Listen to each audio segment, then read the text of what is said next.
हसीनों को दिलो जान थे, हम भी कभी जवान थे। हसीनों की दिलो जान थे, हम भी कभी जवान थे। फूलों के कदरदान थे, हम भी कभी जवान थे। मैदाने जंग का ऐलान थे, हम भी कभी जवान थे, हम भी कभी जवान थे।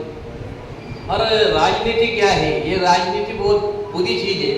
उसपे एक कविता है देशवासियों के लिए जो लिखी थी, वो है आजादी मिले हुए साल 60। आजादी मिले हुए साल 60, अब तक खत्म हुई दंगा फसाद। आपस में लड़ रहे धर्म पे हिंदू मुसलमान, टुकड़े टुकड़े होकर पड़ा है मेरा हिंदुस्तान। नेता बने आज भेड़िए, उन्हें ना भारत माँ की याद। वतन के वास्ते फांसी पर चढ़ गए भगत सिंह आजाद। हर एक कहता है आज अपना क्या जाता है, अवाम की ऐसी करतूतों पे आज हिंदुस्तान होता है। सवर जाओ अब भी ये वक्त कह रहा है, न समझोगे तो गुलामी का फिर पैगाम आ रहा है। मत मेरे पास आना तुम ऐसी शिखंडियों की औकात, मैं हूँ आपका अंगारा कर दूंगा तुम्हें बर्बाद। एक रहा है एक रहेगा हमारा ये हिंदुस्तान, फक्र है उन पर जो सीमा पे लड़े नौजवान। जय जवान जय किसान जय जय हिंदुस्तान, जय जवान जय किसान जय जय हिंदुस्तान। आणि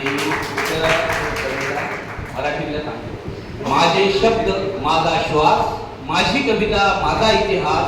जळून गेले माझे मन मनातून निघे दूर, असे माझे गाणे आणि गाण्यातले सूर, असे माझे गाणे आणि गाण्यातले सूर। कवितेचे नाव पाण्यात नभ। पाण्यात नभ नभात पाणी, पाण्यात नभ नभात पाणी। 2 दिवसाचं जगणं पळभराची जिंदगानी। काळे लव काळ्या लवांवरील त्वचा, शब्दांची अशी नशा शब्दच पिऊन गेली भाषा। फुलांचा गंध गंधाची ही फुले, वाहणारा प्रवाह त्यातले शंख शिंपले। मायेत प्रपंच प्रपंचात माया, असा हा देह काळोखात फिरणारी छाया, असा हा देह काळोखात फिरणारी छाया। धन्यवाद।